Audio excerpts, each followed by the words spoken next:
కోసం మానవ రూపంలో వచ్చాడు. ఇప్పుడు మనం పుట్టామే, మనకిలాగే ఆయన కూడా దేవుడు కూడా మానవుడిగా పుట్టాడు ఈ లోకంలో. కానీ ఆయన పుట్టగా ఏదో సామాన్యంగా నువ్వు నేను వీరందరూ పుట్టినట్టు ఆ విధంగా పట్ల ఆయన పుడతాడని కొన్ని వందల సంవత్సరాల క్రితం చాలామంది ప్రవక్తలు బైబిల్లో లిఖించారు. మీకోసం రక్షకుడు పడతాడు, మిమ్మల్ని రక్షిస్తాడు అని. నీకు ఒక బైబిల్ లేకుండా చూపిస్తాడా? యెషయా అని ఒక ప్రవక్త ఉన్నాడు. యెషయా అని ఒక మంచి ప్రవక్త ఉన్నాడు. ఆ ప్రవక్త తన గ్రంథంలో ఏమి లిఖించాడు తెలుసా? కాబట్టి ప్రభువు తానే ఒక సూచన మీకు చూపును, ఆలకించుడి. కన్యక గర్భవతి అయి కుమారుని కని అతనికి ఇమ్మానుయేలు అని పేరు పెట్టును. ఇమ్మానుయేలు అంటే రక్షకుడు అని అర్థం. ఇంకో ప్రవక్త నాకు తెలుసా? మేకా అనే ప్రవక్త. ఇంకో ప్రవక్త మేకా 5:2 ఏమన్నా సరే తెలుసా? బెత్లెహేము ఎఫ్రత యోదా వారి కుటుంబములలో నీవు స్వల్పమైన గ్రామైనను నా కొరకు ఇశ్రాయేలులను ఏలబోవాడు నీలో నుండి వచ్చును అని మేకా ప్రవక్త ఈ విధంగా ప్రవచించాడు అని. ఇంకా వీళ్ళే కాదు, చాలా మంది ప్రవక్తలు చాలా ప్రవచనాలు ప్రవచించారు. ఆ విధంగా యేసయ్య పరలోకాన్ని విడిచిపెట్టి ఈ భూలోకానికి వచ్చాడు. ఈ భూలోకానికి వచ్చి ఏం చేశాడు తెలుసా? మీకు తెలుసా? ఎన్నో ఆశ్చర్యకాలు చేశాడు, ఎన్నో అద్భుత క్రియలు చేశాడు, ఎన్నో మనం చూడలేనివి, చెప్పుకోలేనివి. ఒకసారి ఏం జరిగింది తెలుసా? మన బంధువులు ఇంటికి పిండికి వెళ్తాం కదా, మనం సహజంగా వెళ్తాం కదా, అక్కడేం పెడతారు? భోజనం పెడతారు కదా, విందు పెడతారు. అప్పుడు ఆయన యజమానులందరూ అయ్యో ద్రాక్షారసం అయిపోయింది, ఇప్పుడు ఏం చేయాలి వాళ్ళందరూ తడవలాడుతున్నారు. అప్పుడు యేసయ్య వచ్చి ఏం చేశాడు తెలుసా? అది నేను చెప్తే కాదు కానీ నువ్వు చూస్తే చాలా బాగుంటుంది. చూద్దామా మనం? యేసయ్య చేసిన అద్భుతం ఏంటో చూద్దామా? చూద్దాం.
ద్రాక్షారసం అయిపోయింది, ఇందులో కూడా అయిపోయింది. ఏం చేయాలి? ఇప్పుడు చాలామందిని పిలిచాం కదా ఈ యొక్క విందుకి. ఇప్పుడు ఏం చేయాలి నేను? మా ద్రాక్షారసం అయిపోయింది, ఇప్పుడు ఏం చేయాలి నేను? మా ద్రాక్షారసం అయిపోయిందమ్మా. వివాహంలో ద్రాక్షారసం అయిపోయింది, మీరే ఏదో ఒకటి చేయండి అయ్యా.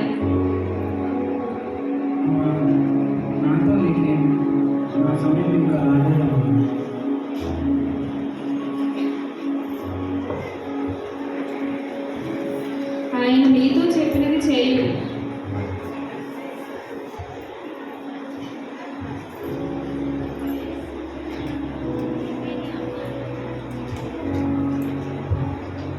బాణాలన్నిటిని నీటితో నింపు. అలాగే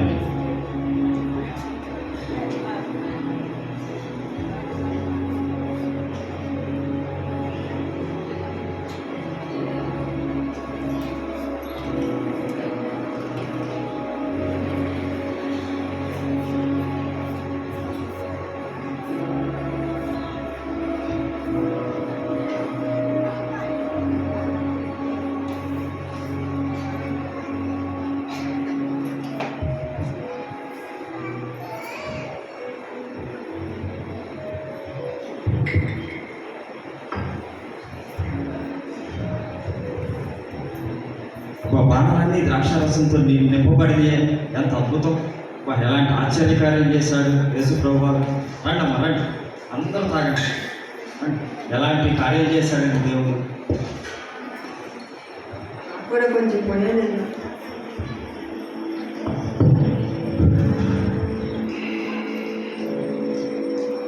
అబ్బా ద్రాక్షరసం ఎంత బాగుంది కదా. అవును, అసలు ఎంత మధురంగా ఉందో. నేను అసలు ఇలాంటి ద్రాక్షరసం ఇంతకు ముందు ఎప్పుడు తాగలేదు. నిజంగా అసలు ఎవరైనా విందులో ముందు మంచి రసం పోసి అందరూ మత్తులుగా ఉన్నప్పుడు జబ్బు రసం పోస్తారు. అవును, కానీ ఈ విందులో అంటే ముందు మంచి రసం పోసారు, ఇప్పుడు ఇంకా మధురంగా ఉంది కదా. నిజంగా చాలా బాగుంది. చాలా బాగుంది.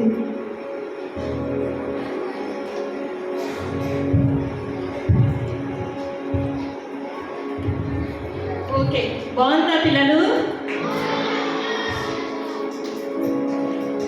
క్లాప్స్ కొట్టారు. మీరు నెక్స్ట్ చేద్దామా?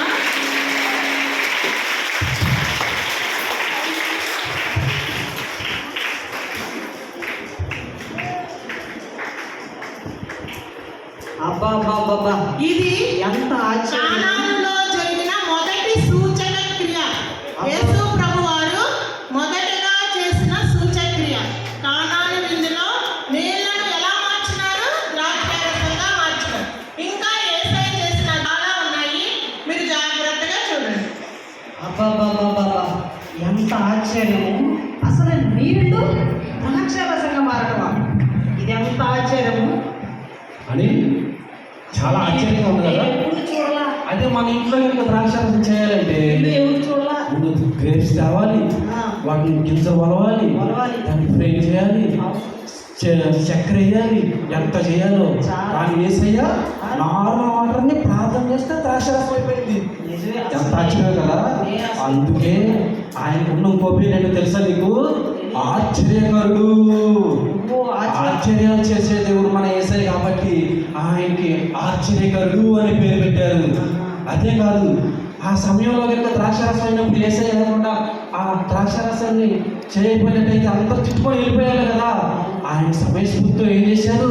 ఆలోచనతో మంచి పని చేశారు కాబట్టి ఆయన ఆలోచనకర్త అని పేరు ఉంది. చూసావా ఎంత గొప్ప దేవుడు మన యేసయ్య. అనిల్, నీవు ఇంకొక మంచి అద్భుతం గురించి చెప్పాలి. నేను ఎప్పుడైనా మీ నాన్నగారికి జ్వరం వస్తే నువ్వేమైనా తగ్గించావా? టాబ్లెట్ ఇవ్వకుండా. అసలు ఎప్పుడు తగ్గించిన ఎప్పుడైనా మీ నాన్నగారికి ఏమైనా అయినప్పుడు నువ్వేమైనా తగ్గించావా? ఆ జబ్బును చూపించావా? కానీ యేసయ్య మాత్రం, యేసయ్య ఎన్ని జబ్బులు ఏం చేశాడో తెలుసా? పుట్టివారిని మగవారిని, చెవిటివారిని, పక్షవాయువు గలవారిని, కుష్ఠరోగుల్ని ఎట్లా స్వస్థపరిచారో తెలుసా నీకు? ఎట్లా స్వస్థపరిచారో తెలుసా నీకు? నేను చెప్పడం కాదు, కానీ మీరే కళ్ళారా చూస్తే చాలా బాగుంటుంది ఆయన స్వస్థతల్ని. మనందరం ఒకసారి చూద్దామా? చూద్దాం. రండి చూద్దాం, రండి.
అప్పుడు ఏసీ అన్ని అందరికీ సరిపోయిన తర్వాత 12 గంటలు ఎత్తారు తెలుసా. అవునా తాతయ్య అలాగైతే మా అమ్మ కూడా తీసుకొచ్చేదారు కదా. అదే అనుకున్నారు అందరూ. అప్పుడు దేవుడు ఏం చెప్పాడు తెలుసా? ఏమని చెప్పాడు తాతయ్య?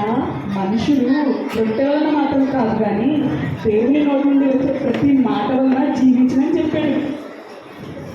అర్థమైందా పిల్లలు? ఆ, ఇంకా ఏసీ ఒకటే కాదు, ఇంకా చాలా అద్భుతాలు చేశాడు. వింటాము. ఒకసారి ఏమైందంటే ఏసయ్య దేవాలయం ప్రాంతానికి వెళ్ళాడు పిల్లలు. అక్కడ ఒక యవనస్తుడు ఉన్నాడు.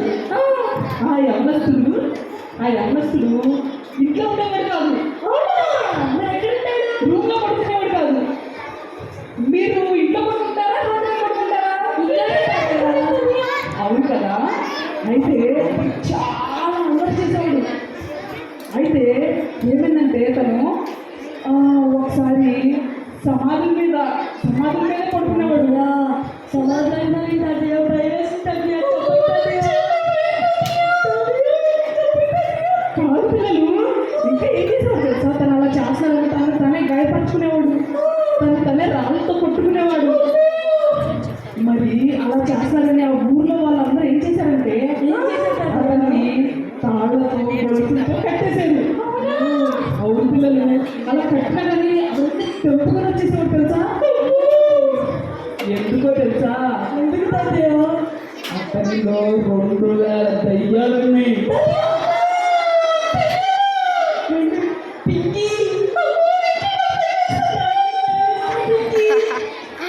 అయితే ఏమేమి తెలుసా? ఇదిగో ఆ దయ్యాలు అతనిలో ఉండి అతన్ని ఎంతగా పాడు చేస్తున్నాయి కదా, కానీ మనలో కూడా దయ్యాలు ఉన్నాయి తెలుసా?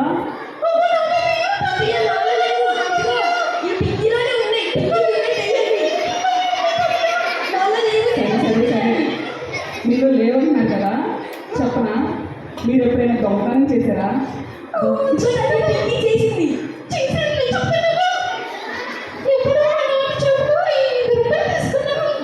అది 5 రూపాయలైనా 10 రూపాయలైనా 100 రూపాయలైనా దొంగతనం. ఎందుకంటే మనం వాళ్ళకి చెప్పకుండా తీసుకున్నాం కాబట్టి. అర్థమైందా? ఎప్పుడైనా మీ ఫ్రెండ్స్ని కొట్టారా?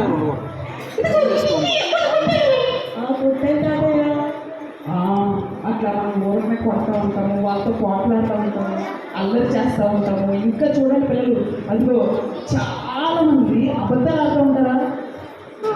అప్పుడప్పుడు టీచర్ హోంవర్క్ చేశామంటే చాలాసార్లు అబద్ధాలు ఆడింది తాతయ్య. కదా, మరి అది కూడా ఒక టైమే పిల్లలు. అయితే ఇంకా చాలా మంది పబ్జీ గేమ్లు ఆడటం, లూడోలు ఆడటం, ఇంకా సినిమాలు చూస్తూ ఉంటారు. వాళ్ళ మమ్మీ చూడదని చెప్పిన, హోంవర్క్ రాసుకోమని చెప్పినా కానీ సినిమా చూస్తూ ఉంటారు. ఇంకా మమ్మీ డాడీ మాట్లాడుతుంది, విన్నా మీ మమ్మీ వాళ్ళ మాట చెప్పండి. చాక్లెట్ ఇస్తే వింటాం కాదు, మనం ప్రతి సమయంలో మన తల్లిదండ్రులు మాట వినాలి. దేవుడు ఏమని చెప్పాడు తెలుసా? మీ తల్లిదండ్రులను సన్మానించు అని చెప్పాడు. అవును పిల్లలు. అయితే ఈ వ్యక్తి ఏమైందో తెలుసా?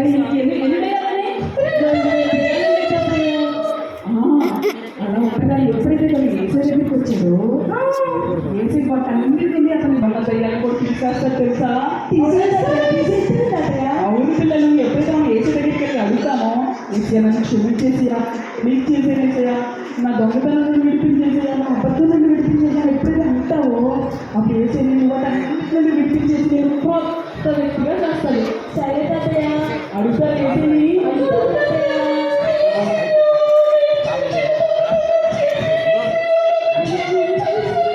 పిల్లలు మీరు కూడా అడగండి పిల్లలు, ఏసీ వెంటనే క్షమిస్తాడు. పిల్లలు అడుగుతారా? అడగండి, అందరూ మోకరించి ప్రార్థన చేయండి.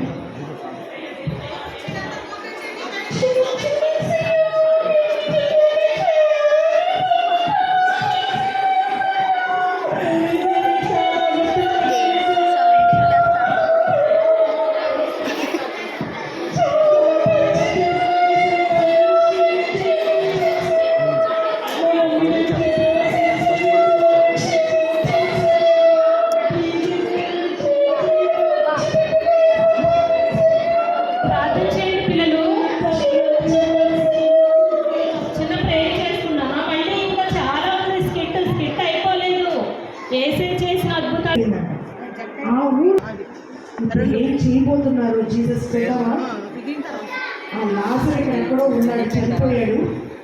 ఆ లాజర్ని యేసుప్రభు ఎలాగ బయటికి తీసుకొని వస్తారో చూద్దాం. రండి.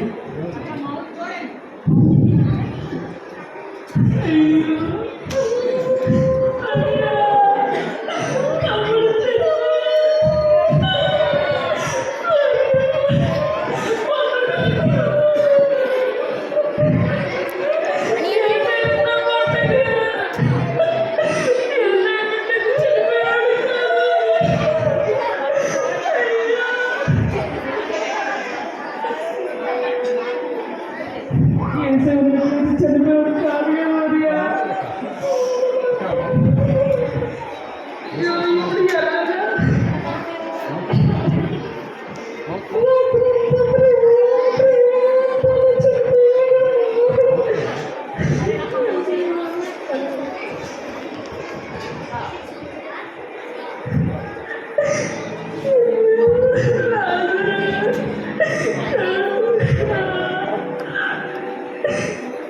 ప్రభువు మన మధ్యకు వస్తున్నారు.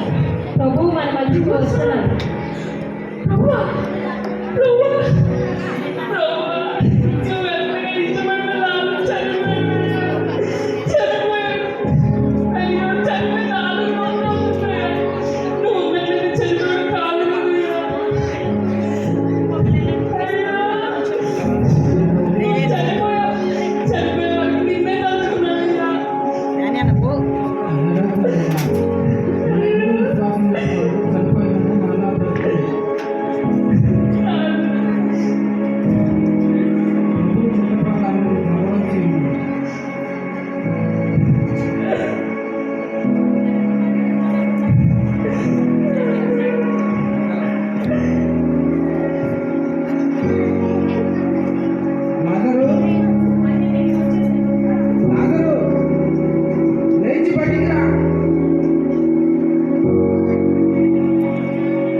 నేను ఎప్పుడు చూడలేదు ఇవి. గుంటోని స్వస్థపరిచాడు ఇంకా ఆ చనిపోయిన